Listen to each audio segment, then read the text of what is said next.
नमस्कार, स्वागत है आपका डीडी न्यूज पर। मैं हूं आपके साथ भावना नैयर। अगले आधे घंटे होंगी देश और दुनिया की बड़ी और अहम खबरों पर नजर। शुरुआत करते हैं सुबह की टॉप हेडलाइंस के साथ। लोकसभा में आज कानून मंत्री पेश करेंगे 129वां संविधान संशोधन विधेयक। बिल में एक देश एक चुनाव का है प्रस्ताव। बीजेपी ने अपने सांसदों के लिए जारी किया व्हिप। संविधान की यात्रा पर राज्यसभा में विशेष चर्चा का दूसरा दिन। सदन के नेता जेपी नड्डा करेंगे शुरुआत। विपक्ष के कई सदस्य भी चर्चा में लेंगे हिस्सा। राजस्थान सरकार की पहली वर्षगांठ समारोह में शामिल होंगे प्रधानमंत्री नरेंद्र मोदी।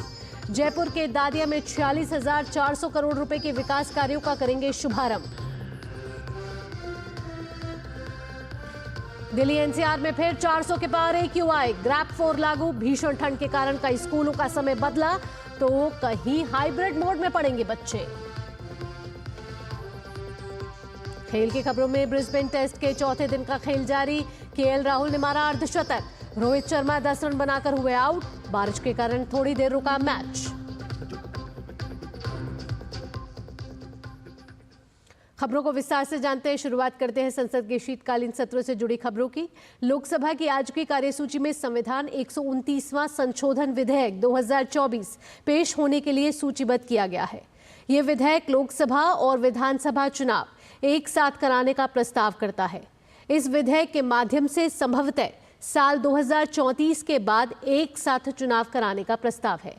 इसके लिए एक अधिसूचना नियत तिथि निर्धारित करेगी। इसके लिए 2 सितंबर 2023 को भारत के पूर्व राष्ट्रपति रामनाथ कोविंद की अध्यक्षता में एक उच्च स्तरीय समिति गठित की गई थी। उच्च स्तरीय समिति ने 14 मार्च 2024 को राष्ट्रपति को अपनी सिफारिशें प्रस्तुत की। सरकार ने उच्च स्तरीय समिति की सिफारिशों को स्वीकार कर लिया। पहले चरण में लोकसभा और केंद्र शासित प्रदेशों की विधानसभाओं सहित विधानसभाओं के चुनाव एक साथ कराए जाए। सिफारिशों के कार्यान्वयन के लिए केंद्र शासित प्रदेश कानून संशोधन विधेयक 2024 प्रस्तावित है।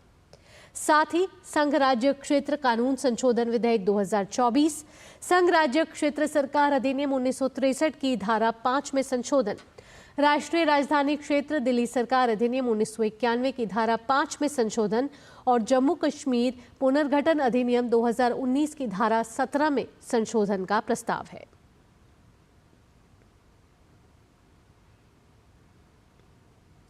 तो आइए ग्राफिक्स के जरिए समझते हैं। लोकसभा में आज वन नेशन वन इलेक्शन से संबंधित संविधान 129वां संशोधन विधेयक पेश किया जाना है।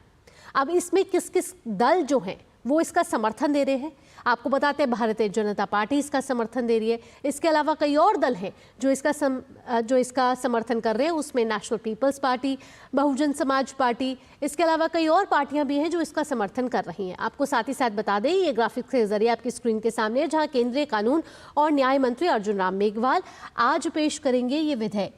मोदी सरकार के आपको बता दें कि प्रमुख चुनावी वायदों की ये एक अहम पहल मानी जा रही है। वन नेशन वन इलेक्शन से जुड़ा ये विधेयक राष्ट्रीय और राज्य चुनावों की तिथियों को एक साथ लाने का उद्देश्य वन नेशन वन इलेक्शन के विधेयक में है।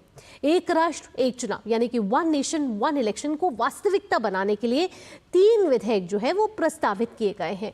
प्रस्तावित विधेयक में 2 संविधान संशोधन विधेयक भी शामिल किए गए हैं। तो वन नेशन वन इलेक्शन यानी कि एक राष्ट्र एक चुनाव में 2 संविधान संशोधन भी इसमें प्रस्तावित है, जिसमें उच्च स्तरीय समिति ने आपको बता दें कि एक राष्ट्र एक चुनाव के प्रस्ताव को मंजूरी दी थी और उसके बाद केंद्र ने उसको स्वीकार भी किया।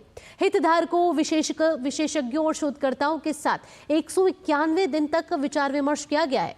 पूर्व राष्ट्रपति रामनाथ कोविंद ने उच्च स्तरीय समिति का किया था नेतृत्व, जिसके बाद रिपोर्ट सौंपी गई और रिपोर्ट सौंपने के बाद 47 राजनीतिक दलों ने समिति के समक्ष में अपने विचार प्रस्तुत किए, जिसके बाद अब ये मूल रूप लेने की तैयारी कर चुका है, जिसमें 32 राजनीतिक दलों ने एक राष्ट्र एक चुनाव प्रस्ताव का किया है समर्थन। 15 राजनीतिक दलों ने प्रस्ताव का किया है विरोध।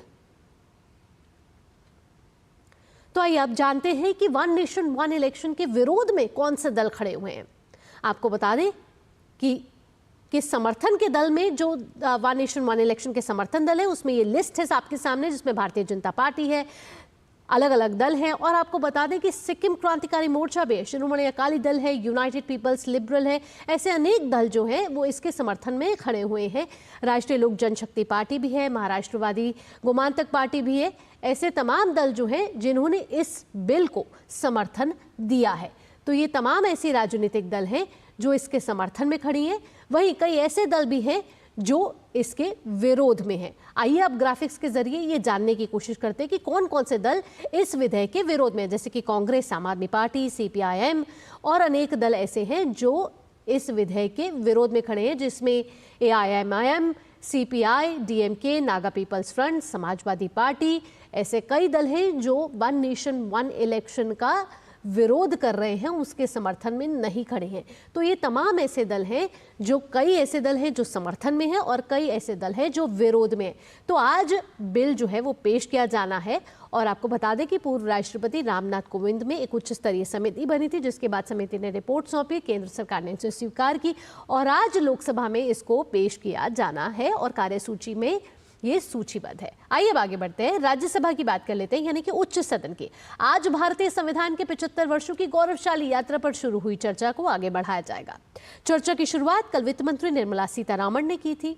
साथ ही सत्ता पक्ष और विपक्ष के कई सांसदों ने इस पर अपने विचार रखे थे। आज चर्चा को आगे बढ़ाने से पहले उच्च सदन में प्रसिद्ध तबला वादक उस्ताद जाकिर हुसैन को श्रद्धांजलि दी जाएगी। साथ ही संसद के अलग अलग स्थायी समितियों से जुड़े प्रतिवेदन और विवरण भी पेश किए जाएंगे। वहीं बात करें अगर लोकसभा की, तो लोकसभा में आज संविधान 129वां संशोधन विधेयक 2024 पेश होने के लिए सूचीबद्ध है। ये विधेयक लोकसभा और विधानसभा चुनाव एक साथ कराने का प्रस्ताव करता है। इसके साथ ही संघ राज्य क्षेत्र कानून संशोधन विधेयक 2024 भी पेश किया जाएगा। इसके माध्यम से आपको बता दें कि संघ राज्य क्षेत्र अधिनियम 1963, राष्ट्रीय राजधानी क्षेत्र दिल्ली सरकार अधिनियम 1991 और जम्मू कश्मीर पुनर्गठन अधिनियम 2019 में और संशोधन करने के लिए विधेयक पेश किए जा सकेंगे। लोकसभा में आज वित्त मंत्री निर्मला सीतारमण विनियोग संख्या 3 विधेयक 2024 पारित किए जाने के लिए करेंगी पेश। इसके साथ ही लोकसभा में साल 2024-25 के लिए अनुदानों की अनुपूरक मांगों के पहले बैच पर चर्चा को आगे बढ़ाया जाएगा और मतदान भी होगा। इसके साथ ही लोकसभा में प्रश्नकाल के दौरान विभिन्न मंत्रालयों से कई अहम प्रश्न पूछे जाएंगे। बढ़ते अब अगली खबर की ओर। राष्ट्रपति द्रौपदी मुर्मू आज से 21 दिसंबर तक आंध्र प्रदेश और तेलंगाना के दौरे पर रहेंगी। अपनी यात्रा के दौरान राष्ट्रपति आज आंध्र प्रदेश के मंगलगिरी स्थित एम्स के दीक्षांत समारोह में शिरकत करेंगे। इसके अलावा वह 18 दिसंबर को निलियम, बोलारम, सिकंदराबाद में विभिन्न पहलों का उद्घाटन और शिलान्यास करेंगे। इसके साथ ही 20 दिसंबर को सिकंदराबाद के कॉलेज ऑफ डिफेंस मैनेजमेंट को प्रेसिडेंट कलर प्रदान करेंगे। 20 दिसंबर की शाम को राष्ट्रपति राज्य के गणमान्य व्यक्तियों, प्रमुख नागरिकों और शिक्षाविदों सहित अन्य लोगों के साथ निलियम में एक एट होम रिसेप्शन की मेजबानी भी करेंगे। और अब खबर प्रधानमंत्री के राजस्थान दौरे से लेकर जुड़ी हुई। राजस्थान की भजनलाल सरकार की पहली वर्षगांठ पर प्रधानमंत्री मोदी राज्य की जनता के लिए खुशियों का खजाना देंगे। जयपुर में आयोजित एक राज्य स्तरीय समारोह में पीएम मोदी 46,300 करोड़ रुपए के 24 कार्यों का शिलान्यास और लोकार्पण करेंगे। देखिए जयपुर से हमारे संवाददाता विशाल बैरिस्टो की एक खास रिपोर्ट। जयपुर के वाटिका रोड स्थित दादिया में भजनलाल सरकार के 1 साल पूर्ण होने पर विशाल कार्यक्रम की तैयारियां जोरों पर हैं। खुद मुख्यमंत्री ने समारोह स्थल का जायजा लिया। राजस्थान सरकार को 1 साल पूरा हुआ है और आपने देखा है कि जिस तरह से हमारे देश के यशस्वी प्रधानमंत्री नरेंद्र मोदी जी ने 4 जातियों का हमेशा वो उल्लेख करते हैं कि देश के अंदर ये 4 जातियां हैं जिनके उत्थान के लिए काम करते हैं। हमारी राजस्थान की सरकार ने उन्हीं 4 को लेकर के हमारी सरकार की पहली वर्षगांठ के कार्यक्रम किए हैं। इस मौके को यादगार बनाने के लिए प्रधानमंत्री नरेंद्र मोदी 17 तारीख को जयपुर पहुंच रहे हैं। कार्यक्रम के दौरान पीएम मोदी 11,000 करोड़ रुपए से अधिक की 9 परियोजनाओं का उद्घाटन करेंगे, जिनमें 7 केंद्र सरकार की परियोजनाएं और 2 राज्य सरकार की परियोजनाएं शामिल हैं। इसके अलावा वे 35,300 करोड़ रुपए से अधिक की 15 परियोजनाओं की आधारशिला रखेंगे, जिनमें 9 केंद्र सरकार की परियोजनाएं और 6 राज्य सरकार की परियोजनाएं शामिल हैं। इस कार्यक्रम के दौरान जिन परियोजनाओं का उद्घाटन किया जा रहा है, उनमें Navnera barrage, smart electricity transmission network और एसेट मैनेजमेंट सिस्टम परियोजनाएं भीलडी समदड़ी लूनी जोधपुर मेड़ता रोड डेंगाना रतनगढ़ खंड का रेलवे विद्युतीकरण और दिल्ली वडोदरा ग्रीनफील्ड अलाइनमेंट परियोजना का पैकेज 12 शामिल है। ये परियोजनाएं लोगों को आसान आवागमन प्रदान करने और प्रधानमंत्री के हरित ऊर्जा के दृष्टिकोण के अनुरूप राज्य की ऊर्जा जरूरतों को पूरा करने में मदद करेंगी। प्रधानमंत्री 9,400 करोड़ रुपए से अधिक की लागत से चंबल नदी पर एक एक्वाडक्ट के माध्यम से रामगढ़ बैराज पर महलपुर बैराज के निर्माण कार्य तथा नमनेरा बैराज से बिसलपुर बांध एवं इसरदा बांध तक पानी पहुंचाने की प्रणाली का शिलान्यास करेंगे। प्रधानमंत्री सरकारी कार्यालय भवनों पर छतों पर सौर ऊर्जा संयंत्र लगाने, पूगल में 2000 मेगावाट के एक सौर पार्क एवं 1000 मेगावाट के 2 सौर पार्कों के विकास तथा सेपाऊ से भरतपुर डींग कुम्हेर नगर कामा एवं पहाड़ी तक पेयजल ट्रांसमिशन लाइन और चंबल धौलपुर भरतपुर रेट्रोफिटिंग कार्य का भी शिलान्यास करेंगे। Luni Samdari Bhildi double line, Ajmer Chanderia double line एवं Jaipur Sawai Madhopur double line railway परियोजनाओं के साथ ही अन्य ऊर्जा ट्रांसमिशन से संबंधित परियोजनाओं का भी शिलान्यास करेंगे। इस मौके पर मध्य प्रदेश के मुख्यमंत्री डॉक्टर मोहन यादव एवं केंद्रीय जल शक्ति मंत्री CR पाटिल भी मौजूद रहेंगे। हाल ही में हुए उपचुनाव में कांग्रेस को चारों खाने चित करने के बाद राजस्थान में बीजेपी के हौसले बुलंद हैं। अपनी पहली वर्षगांठ मना रही भजनलाल सरकार प्रधानमंत्री के स्वागत के लिए पूरी तरह से तैयार है। इस मौके पर प्रधानमंत्री नरेंद्र मोदी राजस्थान की जनता के लिए 46,400 करोड़ रुपए की परियोजनाओं का उद्घाटन करेंगे। कैमरामैन संजय जैना के साथ में विशाल वरिष्ठु, DD न्यूज जयपुर। और अब खबर दिल्ली में बढ़ते वायु प्रदूषण से जुड़ी हुई। दिल्ली NCR में बढ़ते वायु प्रदूषण को देखते हुए ग्रेडेड रिस्पांस एक्शन प्लान के चौथे चरण को तुरंत प्रभाव से लागू कर दिया गया है। ये फैसला वायु गुणवत्ता सूचकांक के गंभीर श्रेणी में पहुंचने के बाद लिया गया है। स्कूलों में हाइब्रिड मोड में पढ़ाई चलेगी। वहीं दिल्ली में भारी वाहनों के साथ BS4 वाहनों के प्रवेश पर प्रतिबंध लगा दिया गया है। दिल्ली में गंभीर प्रदूषण की वजह से सुबह धुंध की चादर दिखाई दी। आज सुबह करीब 5 बजे सबसे अधिक AQI जहांगीरपुरी और आनंद विहार में 464 दर्ज किया गया।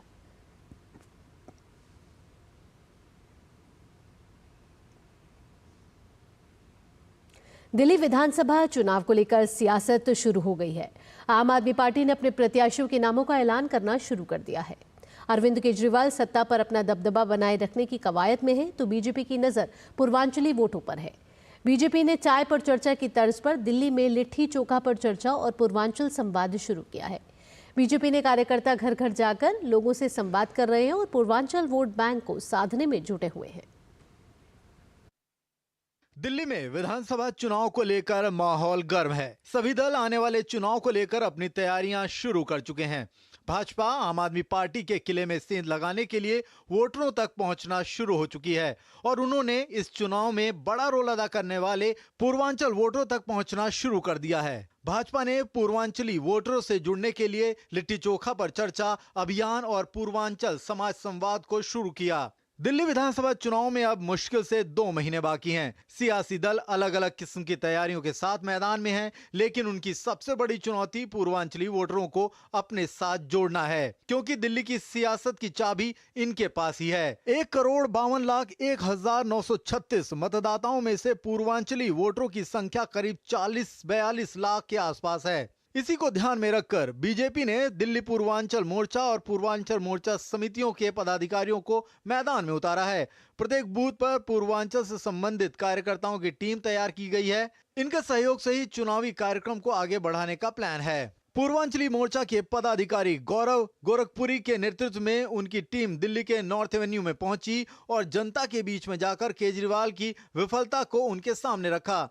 पानी की समस्या तो शुरू से रही है, जब से ये इसकी सरकार आई है केजरीवाल की, तो समस्या ही समस्या हो गई है। फ्री का एक हर्जाना हम लोग भुगत रहे हैं। जो प्रदूषण है, जो टूटी सड़कें हैं, जो बेरोजगारी है दिल्ली के अंदर, ये सब फ्री का जुर्माना है जो हम लोग भुगत रहे हैं। दिल्ली में भी चुनावी घमासान शुरू हो चुका है और भारतीय जनता पार्टी अब अपने कार्यकर्ताओं के साथ डोर टू डोर वहां पर जा करके संवाद करी और इन्होंने इसको नाम दिया है पूर्वांचल समाज संवाद। अभी जो हम लोग काम कर रहे हैं वो पूर्वांचल समाज संवाद कर रहे हैं, जिसमें अलग अलग स्थानों पे हम लिट्टी चोखा की पार्टी का आयोजन कर रहे हैं। लोगों को जोड़ रहे हैं, समाज को जोड़ रहे हैं। पूर्वांचल में आपको बताना चाहेंगे बहुत बड़ा डेमोग्राफी में चेंज आया दिल्ली में, जहाँ पे आज पूर्वांचलियों की संख्या लगभग 30 से 33% हो गई है और उसको कैप्चर कर लिया था अरविंद केजरीवाल ने। लेकिन अब ये सभी त्रस्त हैं उनसे। दिल्ली को भी दे डबल इंजन की रफ्तार, अब की बार भाजपा सरकार। यमुना में लगा सके डुबकी बार बार, अब की बार भाजपा सरकार। प्रदूषण में ना हो बच्चों के फेफड़े बेकार, अब की बार भाजपा सरकार। बीजेपी प्रदेश पूर्वांचल मोर्चा पदाधिकारियों का दावा है कि दिल्ली की 70 विधानसभाओं में से 17 विधानसभा पूर्वांचली बहुल हैं। वेस्ट दिल्ली का विकासपुरी, साउथ वेस्ट दिल्ली का द्वारका, मटियाला, नॉर्थ दिल्ली का मॉडल टाउन, बुराड़ी, करावल नगर, सीमापुरी, बादली, किराड़ी, नांगलोई, उत्तम नगर, पड़पड़गंज, लक्ष्मी नगर, संगम विहार, बदरपुर, पालम, देवली, राजेंद्र नगर में पूर्वांचली वोटर्स की संख्या अच्छी खासी है। Mukesh Shukla, DD news, Delhi. Bulletin में आगे बढ़ते हैं। शिक्षा मंत्री धर्मेंद्र प्रधान ने आज नई दिल्ली में राष्ट्रीय शैक्षिक अनुसंधान और प्रशिक्षण परिषद एनसीईआरटी के ऑडिटोरियम भवन का भूमि पूजन किया। करीब 900 लोगों के बैठने की क्षमता वाला ये ऑडिटोरियम 2026 तक बनकर तैयार हो जाएगा। धर्मेंद्र प्रधान ने इस मौके पर एनसीईआरटी कैंपस में बने गूगल लर्निंग सेंटर का वर्चुअल उद्घाटन किया। साथ ही राष्ट्रीय समेकित शिक्षक प्रशिक्षण कार्यक्रम निष्ठा के टीचर ट्रेनिंग मॉड्यूल का ऑनलाइन विमोचन भी किया। इसके अलावा एनसीईआरटी की किताबें छात्रों को उनके घर पर ही उपलब्ध कराने के मकसद से एनसीईआरटी और ई-कॉमर्स प्लेटफॉर्म फ्लिपकार्ट के बीच एक समझौता ज्ञापन पर भी हस्ताक्षर हुआ। धर्मेंद्र प्रधान ने इस मौके पर कहा कि कक्षा 4, 5, 7 और 8 के लिए एनसीईआरटी की नई पाठ्य पुस्तकें अगले शैक्षणिक सत्र से छात्रों को उपलब्ध हो जाएंगे। साथ ही कक्षा 9वीं से 12वीं की एनसीईआरटी पाठ्य पुस्तकें अगले सत्र से 20% कम कीमत पर छात्रों को उपलब्ध होंगी। एनईपी 2020 को इम्प्लीमेंट करने में जो प्रमुख आवश्यकता था, नई किताबें, नई कंटेंट, जो आज की समय को ध्यान में रखते हुए 21वीं सदी की आवश्यकता को पूरा करेगा। इस काम पे एनसीईआरटी जुड़ा है। एनसीईआरटी इस बीच में 15 कक्षा की 15 क्लासेस होंगे, बाल बाटिका 1 से लेके क्लास 12 तक। 15 ईयर्स ऑफ स्टूडेंटशिप जो रहेगा, उनमें से 7 क्लास की किताब ले आई है। इस बार शायद वो लोग और 4 क्लास की किताब अगले एकेडमिक ईयर से ले आएंगे, फिर और 4 साल की किताब फिर अगले एकेडमिक ईयर्स में ले आएंगे। ये सारे कामों को करने के लिए एनसीईआरटी की इंटरनल कैपेसिटी भी बढ़े, इसीलिए एक ऑडिटोरियम उन्होंने प्लान किया है। आज उसका भूमि पूजन की शुभ अवसर था। और अब अर्थव्यवस्था से जुड़ी खबर। नवंबर महीने के लिए आयात निर्यात के आंकड़े जारी कर दिए गए हैं। नवंबर महीने में करीब 68 अरब डॉलर का निर्यात रहा है और आयात 70 अरब डॉलर के करीब रहा। वाणिज्य मंत्रालय ने भरोसा जताया है कि भारत इस साल के लिए 800 अरब डॉलर के निर्यात लक्ष्य को आसानी से पार कर लेगा। इसको लेकर और ब्यौरा दे रहे हैं हमारे संवाददाता अजय मिश्र। नवंबर महीने के लिए आयात और निर्यात के आंकड़े जारी कर दिए गए हैं और खुशखबरी ये है कि कॉमर्स मिनिस्ट्री में सचिव सुनील बार्थवाल ने ये भरोसा जताया है कि देश में जो एक्सपोर्ट का टारगेट रखा गया है इस साल के लिए 800 अरब डॉलर का, उसको बहुत ही कंफर्टेबली क्रॉस कर लिया जाएगा। नवंबर की बात करें तो 67 बिलियन डॉलर का ओवरऑल एक्सपोर्ट हुआ है, जिसमें सर्विसेज एक्सपोर्ट की ज़बरदस्त बढ़ोतरी देखी गई है जो 36 बिलियन डॉलर के आसपास रही है।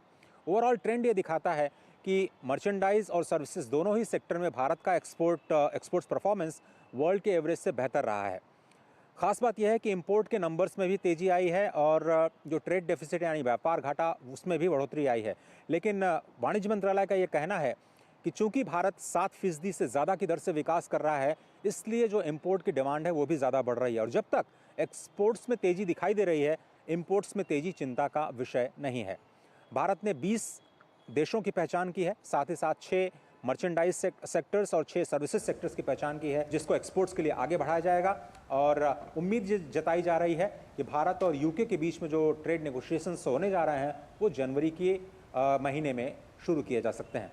कैमरा पर्सन शंभुनाथ मिश्रा के साथ Ajay Mishra, DD news, Delhi. Battery उत्पादन के लिए एमएसएमई की भागीदारी पर केंद्र सरकार काम कर रही है। नवीकरणीय ऊर्जा मंत्रालय के सचिव प्रशांत कुमार सिंह ने कल नई दिल्ली में भारतीय उद्योग परिसंघ CII द्वारा आयोजित वैश्विक एमएसएमई बिजनेस शिखर सम्मेलन के 21वें संस्करण को संबोधित करते हुए कहा कि नवीकरणीय ऊर्जा क्षेत्र केवल बड़ी कंपनियों तक ही सीमित नहीं है, छोटे और मध्यम आकार के उद्यमों के पास भी बाजार में प्रवेश करने के अवसर है। Solar panel manufacturing in India was just about 2 gigawatt in 2014. It is now close to 67 gigawatts. That's a phenomenal increase. Solar cell was almost nil, just about touching 1 gigawatt. Today we have around close to 12 gigawatt, and by March I'm expecting 20 to be in place. Now that is the scale at which we are operating. The entire solar power, solar energy was about 2 gigawatt. It is today 95 gigawatt. So that is the phenomenal pace at which the sector has moved. And not only solar, it is wind. It is now coming, for MSME interest, it is storage. Let me tell you, the audience here, come next year, and battery storage will be the buzzword in this sector. वहीं शिखर सम्मेलन को संबोधित करते हुए वाणिज्य और उद्योग मंत्रालय के वाणिज्य विभाग के अतिरिक्त सचिव राजेश अग्रवाल ने कहा कि एमएसएमई आपूर्ति श्रृंखलाओं की रीढ़ है, जो किसी भी देश के लिए वैश्विक व्यापार में पूरी तरह से भाग लेने के लिए उनकी भूमिका को महत्वपूर्ण बनाते हैं। India also has signed a supply chain resilience agreement as a part of IPEF Pillar 2 with 13 other partner countries. We do have a supply chain resilience initiative as a part of Quad initiative also. And there are multiple areas wherein we are working with a group of countries or even bilaterally to see how supply chain, especially today in the energy transition debate, the critical minerals becomes very important. So how do we see that the critical mineral supply chains are in multiple hands and the supply chains are run in a manner that there cannot be any imminent shocks or geopolitical shocks to those supply chains. महंगाई के मोर्चे पर बड़ी राहत की खबर है। वाणिज्य एवं उद्योग मंत्रालय द्वारा जारी ताज़ा आंकड़ों के मुताबिक थोक महंगाई दर नवंबर में घटकर 1.89% रह गई है, जो कि अक्टूबर में 2.36% थी। यह 3 महीनों का निचला स्तर है। इसकी वजह खाद्य वस्तुओं की कीमतों में कमी आना है। आंकड़ों के मुताबिक खाद्य महंगाई दर नवंबर में 8.29% पर रही है, जो कि अक्टूबर में 11.59% थी। इसकी वजह सब्जियों में महंगाई दर का कम होना है। बीते महीने ईंधन की कीमतों में महंगाई दर 5.83% रही। इसके कारण थोक महंगाई की रफ्तार में कमी आई है। गतिशक्ति विश्वविद्यालय ने भारतीय नौसेना के साथ एक समझौता ज्ञापन पर हस्ताक्षर किए हैं। इस समझौता का उद्देश्य भारतीय नौसेना के लिए लॉजिस्टिक्स संबंधी शिक्षा, अनुसंधान और प्रशिक्षण को बढ़ाना है। यह साझेदारी आत्मनिर्भर भारत और परिचालन दक्षता बढ़ाने की दिशा में एक महत्वपूर्ण कदम होगा। वाइस एडमिरल दीपक कपूर और गतिशक्ति विश्वविद्यालय के कुलपति प्रोफेसर मनोज चौधरी ने इस ज्ञापन समझौते पर हस्ताक्षर किए हैं। समझौते के बाद भारतीय नौसेना के कुछ अधिकारियों को गतिशक्ति विश्वविद्यालय में अकादमिक डिग्री हासिल करने का अवसर मिलेगा। साथ ही उनके लिए विशेष रूप से डिजाइन किए गए प्रबंधन विकास कार्यक्रम भी होंगे। खेल से जुड़ी खबर में ब्रिस्बेन टेस्ट के चौथे दिन भारत ने अपनी पहली पारी में ताज़ा समाचार मिलने तक 6 विकेट पर 152 रन बना लिए हैं। केएल राहुल ने 84 रन बनाकर आउट हुए, वहीं रविंद्र जडेजा क्रीज पर डटे हुए हैं। आज भारत ने चौथे दिन का खेल शुरू होने के बाद रोहित शर्मा का विकेट 10 रन पर खो दिया। भारत ने कल तीसरे दिन का खेल 4 विकेट पर 51 रन बनाए थे।